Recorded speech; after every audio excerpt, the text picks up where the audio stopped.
চ একটু ফোন এসে যাওয়ার জন্য প্রবলেম হয়েছিল, আবার যেখানে ছিলাম সেখানে বলি। তাহলে ভি ভার্সেস টি গ্রাফ করলো, আমি যে দুটো জায়গা গোল করে দিলাম সেটা দেখ। বল টেম্পারেচার কোথায় বেশি, এখানে দেখাচ্ছি আমি, যারা টেম্পারেচার কোথায় বেশি, এই পোর্শনে না এই পোর্শনে, বলতো উপরের পোর্শনে। ওপরের পোর্শনে। আমাকে বল এই পোর্শনে রিয়েলের সাথে আইডিয়ালের ডেভিয়েশন যা, এখানে কম। তাহলে অবভিয়াসলি এই গ্রাফ থেকেও বলা যায় at high temperature real and ideal gases behaves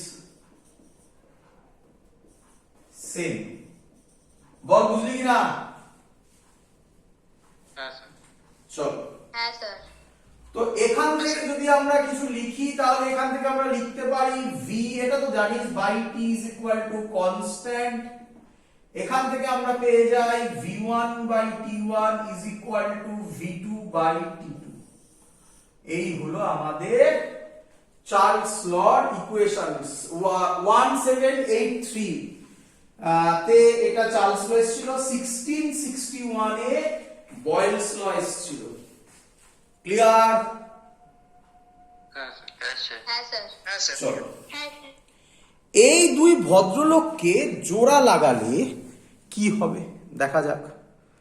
দাঁড়া একটু, এই দুই ভদ্রলোককে জোড়া লাগালে কি হবে। চলো, তো কি করলো, চার্লস ল আর বয়েলস ল কে অ্যাড করে দিল। কি দাঁড়ালো তাতে, মুছলাম এটা। v1 by t1 equals to v2 by t2। হ্যাঁ, আসছে। বললো বয়েলস ল কি ছিল, v directly proportional to 1 by p when temperature constant। আর চার্লস ল কি ছিল, চার্লস ল ছিল কি ছিল, v বা v directly proportional to t v direct proportional to temperature। when pressure pressure constant। constant। Constant। ঠিক লিখেছি? হ্যাঁ স্যার। আচ্ছা, যদি কম্বাইন করি দুটোকে তাহলে লিখতে পারি, কম্বাইন করি দুটোকে, v directly proportional to t by p হ্যাঁ sir. when temperature and pressure both variable আর কনস্ট্যান্ট নয় কেউ, তাই তো নাকি? হ্যাঁ, দুটোই ভ্যারি করছে। দুটোই হ্যাঁ, ভেরিয়েবল। স্যার। তাহলে এখান থেকে আমি বলতে পারি pv by t is equal to constant। Clear? হ্যাঁ স্যার। চলো, তো এই ছিল চার্লস ল, বয়েলস ল এবং তাদের কম্বিনেশন। ক্লিয়ার? হ্যাঁ স্যার। হ্যাঁ স্যার। চলো চলো, এবার কি হলো, আচ্ছা এই ফর্মুলাটা এখান থেকে একটা অঙ্ক আসবে, একটা অঙ্ক খুব ফেমাস অঙ্ক, সেই অঙ্কটা আমরা করব, দেয় খুব পরীক্ষা। আচ্ছা তার আগে একটা করে নিই আরেকটা জিনিস, সেখানে প্রচুর অঙ্ক আছে, সব অঙ্ক করার দরকার নেই, টাইম ওয়েস্ট, বেশি আসে না কিছু। যেগুলো করাচ্ছি সেই টাইপের অঙ্কই করবে, মানে এখনো পর্যন্ত। কেটিজি যখন ঢুকে যাবো তখন ওখান থেকে বেশ ভালো ভালো অঙ্ক আসবে। চল, এই ফর্মুলাটা আশা করব সবার জানা, না জানা থাকলে জেনে নাও। P is equal to H rho g। H মানে হচ্ছে হাইট, কার হাইট, কোনো কিছু, যে কোনো জিনিসের। এটা জেনারেলি দেয় মার্কারি, যদি হয় তাহলে মার্কারি কলামের হাইট।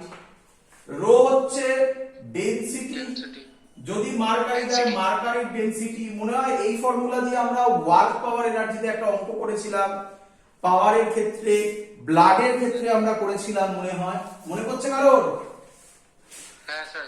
তো যদি ব্লাড হয় তাহলে ব্লাডের যে হাইট বলবে, মানে যে কলামের, মানে লিকুইড কলামের যে হাইট বলবে সেটা এইচ, রোটা তখন ডেনসিটি অফ ব্লাড হবে।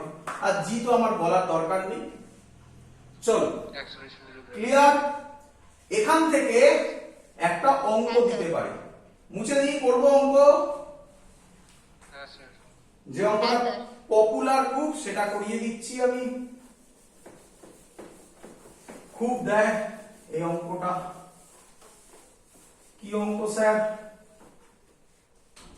বলছে an air bubble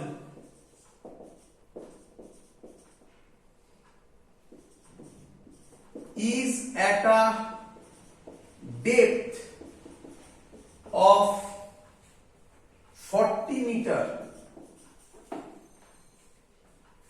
at temperature 12 degree centigrade. Volume at that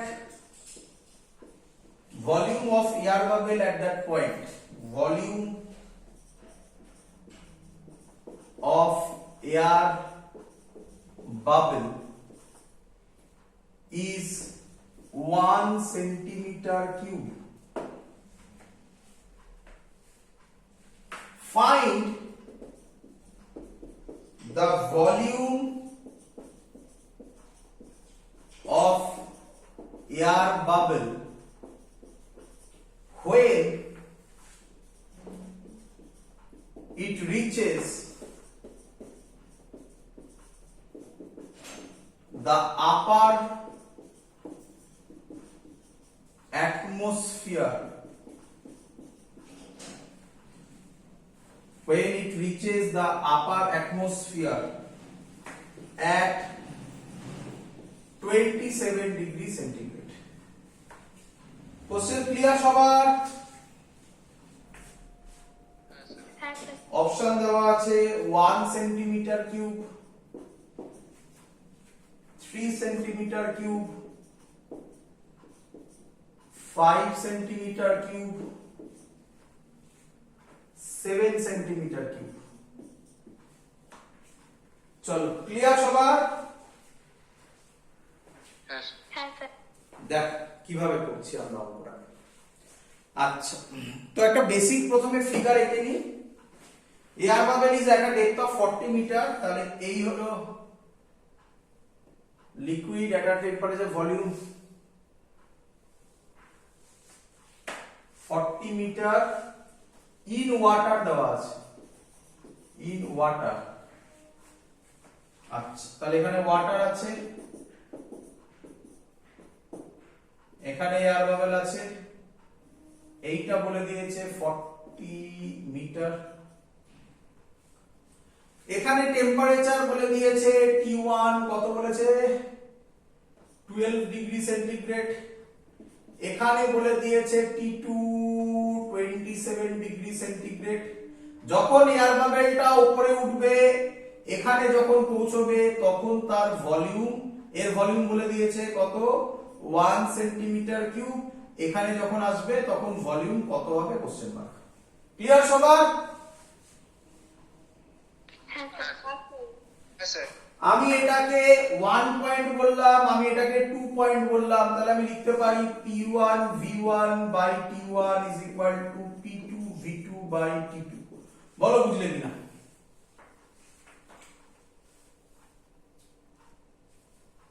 clear? হ্যাঁ স্যার। আচ্ছা স্যার বুঝেছি। চলো 1 পয়েন্টে করছি। 1 পয়েন্টে প্রেসার হবে, আচ্ছা আগে আমাকে এটা বলো, ভালো করে বোঝো। এখানে এখানে যে প্রেসার সেটাকে আমরা বলতে পারি অ্যাটমসফিয়ারিক প্রেসার। হ্যাঁ sir. Atmospheric pressure 1 into 10 to the power 5 newton per meter square হয়, মনে রাখবে। তাহলে P1 পয়েন্টে হবে 1 into 10 to the power 5 plus, কেন অ্যাটমসফিয়ারিক প্রেসার এখানেও পড়বে এখানেও পড়বে, প্লাস এর হাইটটার জন্য একটা প্রেসার আসবে কি এই H rho G যেটা। H rho G, তাহলে H হবে 40, রো হচ্ছে 10 কিউব, ডেনসিটি অফ ওয়াটার 1000 মানে 10 কিউব নিলাম, আর ইয়ে ছিল কি বলে জি হচ্ছে 10 ধরলাম, দেখো এটা P1 হয়ে গেল, বলো সবাই বুঝলে কিনা? হ্যাঁ স্যার। ভলিউমের জায়গায় আমি বসাবো 1 সেন্টিমিটার কিউবই বসালাম, কারণ এখানেও সেন্টিমিটার কিউবেই অপশন দেওয়া আছে। টেম্পারেচারের জায়গায় আমি কেলভিনে বসাবো সব, কেলভিনে কত হবে এটা 273 আর 12 মানে 285 ইকুয়াল টু, ক্লিয়ার সবার? হ্যাঁ স্যার। হ্যাঁ স্যার।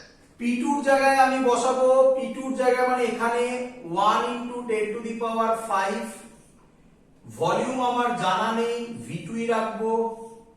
টেম্পারেচার আমি বসাবো, কত বলেছে 27 মানে হচ্ছে 300। ব্যাস, অঙ্ক সলভ করলে তুমি V2 এর ভ্যালু পাবে 5 সেন্টিমিটার কিউব।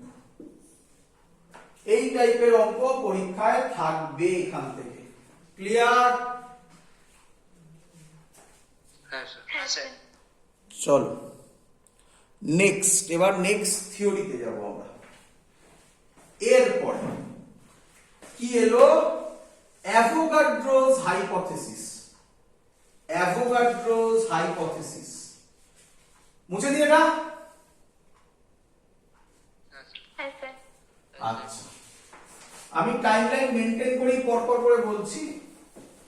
অ্যাভোগাড্রোস হাইপোথিসিস এলো 1811। অ্যাভোগাড্রোস হাইপোথিসিস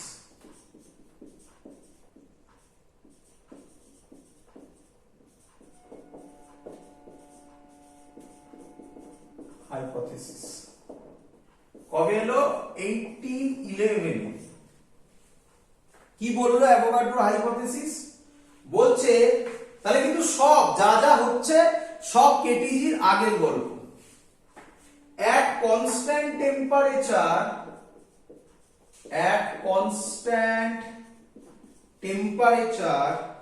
and pressure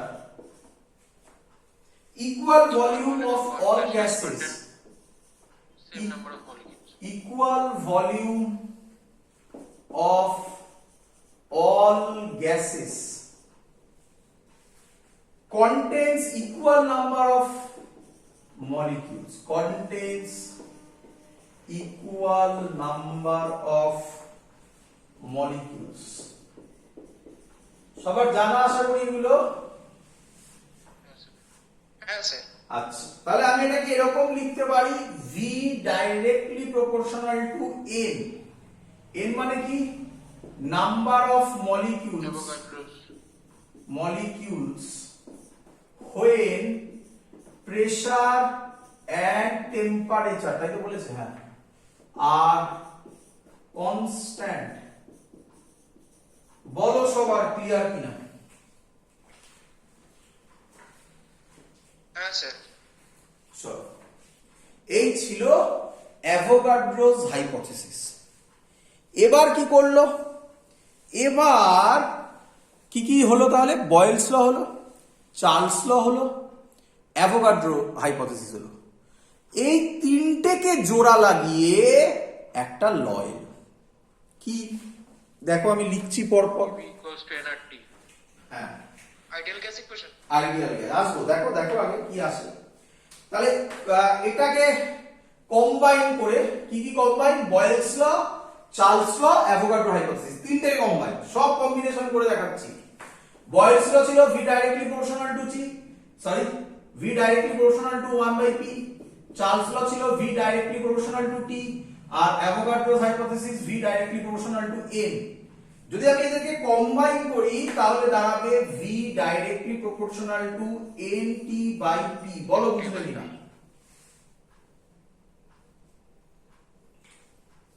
বলো। হ্যাঁ স্যার। হ্যাঁ স্যার। এই প্রপোর্শনাল সাইন ওঠালে একটা কনস্ট্যান্ট আসে, তার নাম ইউনিভার্সাল গ্যাস কনস্ট্যান্ট, যার নাম হচ্ছে R NT/P। তাহলে এখান থেকে এলো PV is equal to nRT। এটাকে বলা হয় ideal gas equation. Ideal gas equation. For n mole of a gas. হ্যাঁ, for n moles of a gas. আচ্ছা, তার আগে আরেকটু বলে রাখি, আরটা কি ছিল? Universal gas constant. Universal gas constant এর ভ্যালু কি? 8.31 জুল পার মোল পার কেলভিন, মানে মোল কেলভিন। ক্লিয়ার? আর হচ্ছে 0.082 লিটার অ্যাটমসফিয়ার। হ্যাঁ হ্যাঁ, লিটার অ্যাটমসফিয়ারও বলা যায়। ক্লিয়ার এত অবধি? হ্যাঁ স্যার। Yes, sir. চলো, আমরা জুলটাই বেশি ইউজ করব, কারণ এখান থেকে ওয়ার্ক ডান আসবে, এনার্জি আসবে, কাইনেটিক এনার্জি। নাম থেকেই তো বোঝা যাচ্ছে কাইনেটিক থিওরি অফ গ্যাসেস, তাই এনার্জি মানেই হচ্ছে জুলসে বেশি আসবে, তাই আমরা 8.31 টাই ম্যাক্সিমাম ইউজ করব। ক্লিয়ার? হ্যাঁ স্যার। হ্যাঁ স্যার। চলো, Yes, sir. Yes, sir. এবার বলছে, ভালো করে বুঝবে এবারে, এবার বলছে পিভি বাই আরটি হবে 1 ফর 1 মোল অফ গ্যাস। এটা বুঝলে কিনা বলো? হ্যাঁ স্যার। Yes, sir. তাহলে সেম জিনিস করলো, কি করলো আবার? ডট ডট মানে হচ্ছে রিয়েল, সলিড মানে হচ্ছে আইডিয়াল। তো কি গ্রাফ প্লট করলো? ভালো করে শুনবে। এই বরাবর নিল প্রেসার, এই বরাবর নিল পিভি বাই আরটি। তাহলে বলো তোমরা, PV by RT is equal to 1 মানে কনস্ট্যান্ট। তাহলে প্রেসার যাই হোক না কেন, পিভি বাই আরটির ভ্যালু সব সময় কত? কনস্ট্যান্ট। তাহলে তার গ্রাফ কি রকম হবে বলো? কি রকম হওয়া উচিত? প্যারালাল টু পি, মানে যেটা যাবে। এটাই হওয়া উচিত আইডিয়াল। কি রে? হ্যাঁ sir. Yes, sir. Yes, sir. এবার রিয়েলি যখন করলো তখন কি দেখা গেল?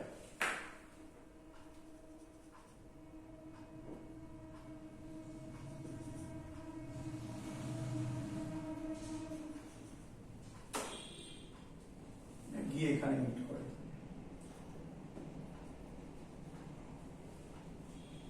এটা T1 টেম্পারেচারে, এটা T2 টেম্পারেচারে, বলা আছে T1 greater than T2। Clear? হ্যাঁ স্যার। তাহলে আমাকে বল, এই গ্রাফের মধ্যে কোন জায়গাতে একমাত্র তিনটেই ডট ডট, দুটো ডট ডট আর সলিড লাইন মানে আইডিয়াল কোথায় ইন্টারসেক্ট করলো? এই পয়েন্টটাতে। Yes, sir. হ্যাঁ। আচ্ছা, এই পয়েন্টে প্রেসার লো না হাই? লো। এবার বল, দুটো ডট ডটের মধ্যে কোন ডট ডটটা সলিড লাইনের কাছাকাছি? ফার্স্ট এডটা। নাম দেওয়া আছে ও T1 T1। T1। তাহলে T1 গ্রেটার দ্যান T2, তাহলে আমি বলতে পারি হাই টেম্পারেচার। হ্যাঁ। সো রিয়েল গ্যাস, রিয়েল মানে ওই তো dot dot, real gas behaves, কেমিস্ট্রির কথা আসছে, এই হলো তার গ্রাফ, এই হলো তার কনসেপ্ট, বইতে দেখবি আঁকা আছে, এইভাবে পড়তে হবে। Real gas behaves as ideal gas at low pressure, তোরা কেউ কেউ বলেছিলিস, and high temperature। এটা তো শর্ট কোশ্চেনেও দেয়। বল কনসেপ্ট ক্লিয়ার কিনা? হ্যাঁ স্যার। Yes, sir. একদম ছবি পুরো। হ্যাঁ স্যার। Yes sir. Yes. তো এই হলো আমাদের গল্প, যে গল্প তোরা মুখস্থ করতিস। মুখস্থ করার কোনো জায়গা নেই, গ্রাফ এরকম হয়েছিল, একটা ঘটনা ঘটেছিল, এক্সপেরিমেন্ট। যেমন তোরা গল্প শুনিস আকবর রাজত্ব করেছে, তারপরে এই করেছে ওই করেছে, আমিও তোকে সেরকমই গল্প বললাম, বলে কনক্লুশন হয়ে গেল real gas behaves as ideal gas at low pressure and high temperature. চলো এবার সব কেটিজির আগে কিন্তু বাবা, কেটিজি হয়েছে 1873-তে আর এটা হলো 1811-এ। এবার কিছু কনসেপ্ট বলবো, যে কনসেপ্টটা আমার এর পরের লড়াইতে লাগবে। কি কনসেপ্ট দেখে নাও। চলো আমাকে বলো, এই ওয়ার্ড দুটো জানো কিনা? জানতে পারো, কেমিস্ট্রিতে হয়তো করেছো, কিন্তু এই জায়গাগুলো স্টুডেন্টদের মধ্যে কনফিউশন থাকে বলে আমি আলাদা করে বলছি। মলিকিউলার ভলিউম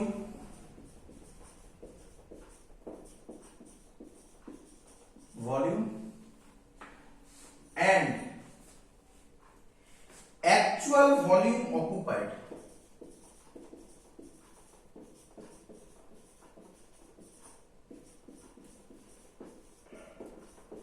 এই ওয়ার্ড দুটোর মানে তোমরা জানো? মানে জানো মানে আমি এটা জানতে চাইছি ছবির মতো পরিষ্কার এই ওয়ার্ড দুটোর মানে।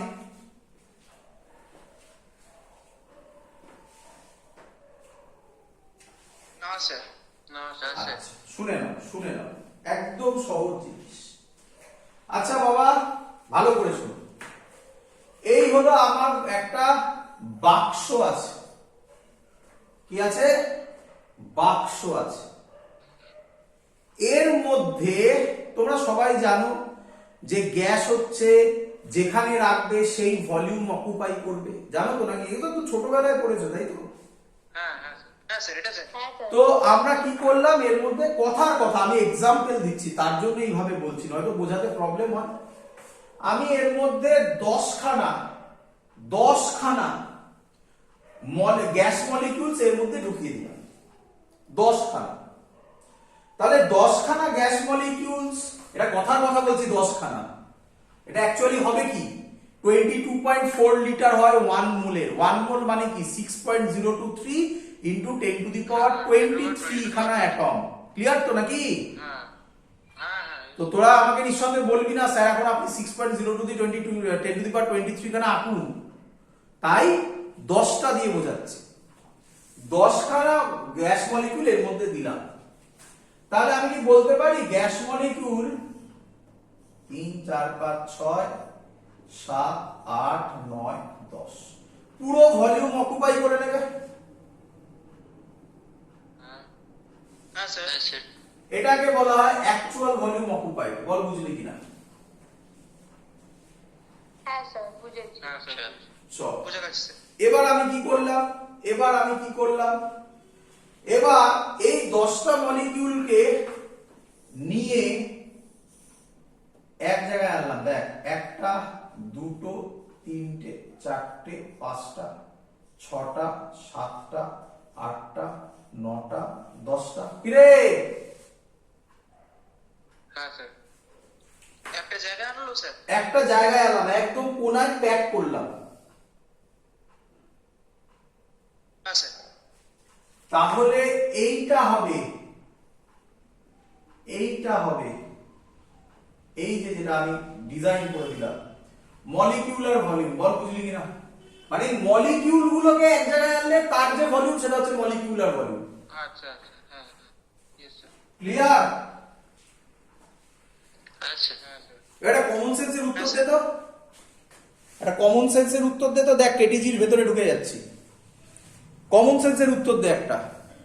হ্যাঁ রে, অ্যাকচুয়াল ভলিউমের কম্পেয়ারে মলিকিউলার ভলিউম নেগলিজেবল হবে না অ্যাপ্রিসিয়েবল হবে? নেগলিজিবল। একদম, এই তো ফিজিক্স বুঝে গেছিস। নেগলিজিবল। তো এগুলো আমি বলিনি, এটা কেটিজি বলেছিল, মানে কাইনেটিক থিওরি অফ গ্যাসেস এর মনে আছে লিখেছিলাম বেসিক অ্যাজাম্পশনস। তো সেটা এখানে আমি বলবো এই কথাটা, তো তার আগে আমি এটা বলে নিলাম। মলিকিউলার ভলিউম অ্যাকচুয়াল ভলিউম সবার ক্লিয়ার? ইয়েস হ্যাঁ স্যার। স্যার। চলো আমরা এবার শুরু করছি বেসিক অ্যাজাম্পশনস অফ কেটিজি। হেডিং দাও বেসিক অ্যাজাম্পশনস অফ কেটিজি। ইম্পর্টেন্ট, পরীক্ষায় লিখতে দেয়। বইতে অনেক কিছু লেখা আছে, আমি তাদের মধ্যে থেকে জিস্ট করে বেসিক বেসিক জিনিস যেগুলো ইম্পর্টেন্ট সেগুলো লেখাচ্ছি। পরীক্ষায় এলে এগুলো লিখতে হবে, পরীক্ষায় লিখতে দেয় write down basic assumptions of KTG. প্রথমেই বলেছিলাম থিওরি কেন। চলো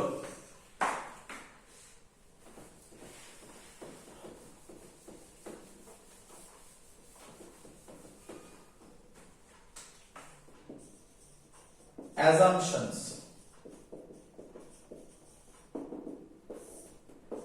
Number 1,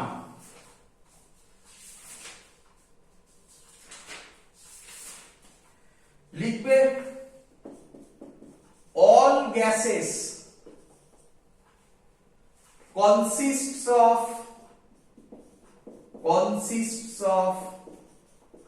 very large number of tiny particles called molecules. না না, হ্যাঁ ওগুলো বইতে অনেক কিছু করেছে, তবে এক্স্যাক্টলি লিখছি না, যতটা শর্ট করা যায়। all gases consists of molecules. Clear? হ্যাঁ sir. The molecules Yes, sir. are Sir, clear. the molecules are rigid, elastic spheres, identical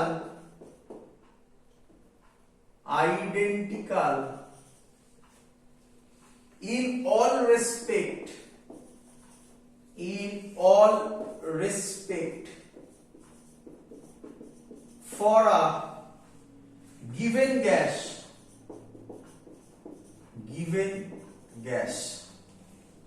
তার মানে বলছে যদি তুমি O2 নাও, অক্সিজেন নাও, তাহলে অক্সিজেনের প্রত্যেকটা মলিকিউল আইডেন্টিক্যাল হবে। ক্লিয়ার? হ্যাঁ sir. and Yes, sir. different for different gases কি বলছে, যদি তুমি একটা অক্সিজেন নাও আর একটা হাইড্রোজেন নাও, তাহলে অক্সিজেনের মলিকিউলস গুলো যা হবে, যা শেপ বলো, যা সাইজ বলো, যাই বলো না কেন, হাইড্রোজেনের আলাদা হবে। Different for different gases and similar for same gases. Clear? Yes, sir.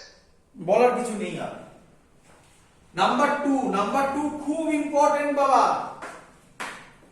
Number 2 এর উপর অনেক কিছু দাঁড়িয়ে আছে, ভালো করে বুঝবি। বাড়ি তৈরি করা দেখেছিস? হ্যাঁ স্যার। বল। Yes, sir. বাড়ি তৈরি করতে কোন পোরশনটা বাড়ি তৈরি করতে সবথেকে বেশি লাগে? বাড়ির তলার পোরশন না উপরের পোরশন? তলার পোরশন। আমরা ওটাকে বলি বেস, নাকি? হ্যাঁ, বাংলায় ভিত বলে, ইংরেজিতে বেস বলে। তার মানে আমরা বলি যে যার বেস স্ট্রং হবে, তো শুনেছি সবার কথা, যার বেস স্ট্রং হবে সে যতই চেঞ্জ ওভার আসুক না কেন, পরে যাই হোক না কেন, তত স্ট্রংলি সে বেশি ফাইট করতে পারবে, তাই না? হ্যাঁ স্যার। তো আমি এখন তোর বেস তৈরি করছি এগুলো থেকে, তো তাই ইম্পর্টেন্ট পয়েন্টগুলো বলে দিচ্ছি আগে থেকে। নাম্বার 1 পয়েন্ট থোড়া ইম্পর্টেন্ট, এ কি এমন বড় পয়েন্ট, ঠিক আছে? হ্যাঁ ঠিক আছে, মানা যায়, ঠিক আছে। নাম্বার 2 পয়েন্ট খুব ইম্পর্টেন্ট, হ্যাঁ ভালো করে বুঝবে। আমি লিখে দিচ্ছি ইম্পর্টেন্ট পয়েন্ট। কি বলছে পয়েন্ট? বলছে ইম্পর্টেন্ট পয়েন্ট কি বলছে, molecules are constantly in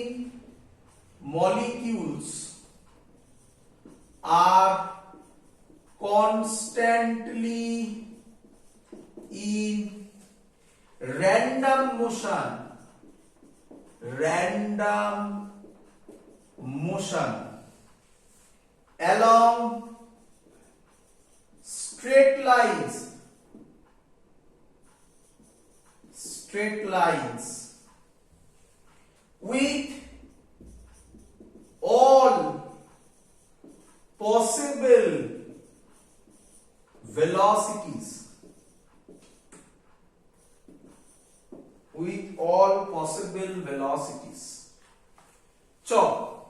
বোঝ এবারে। আচ্ছা আমাদের চ্যাপ্টারের নাম কি? Kinetic theory of gases. কেন গ্যাস পড়ছি? কাইনেটিক থিওরি অফ সলিডও তো পড়তে পারতাম।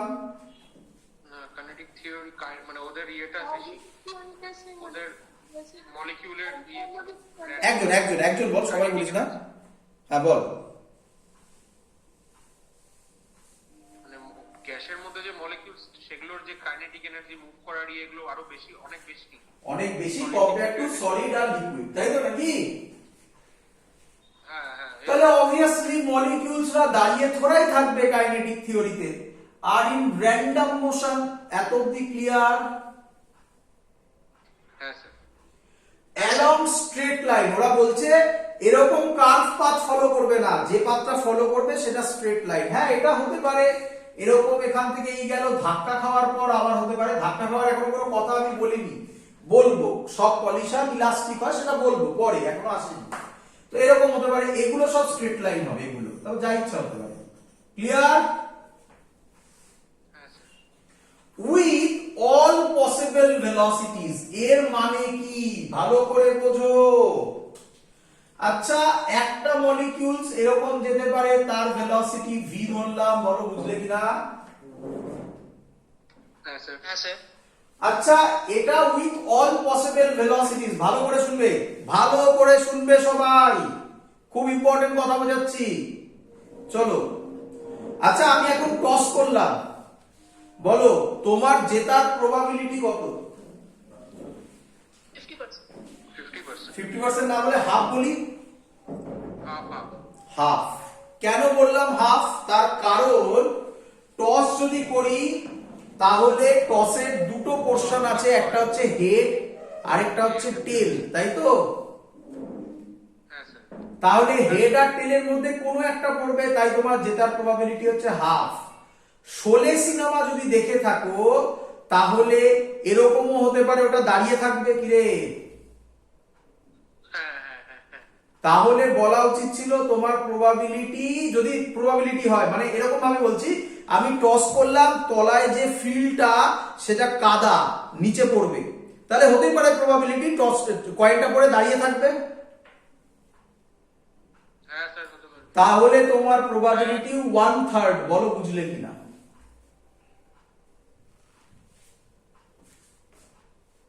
কি 1/3 স্যার? কত? 1/3। 1/3 কিভাবে হচ্ছে? হেড টেল আর কোনোটাই পড়বে না।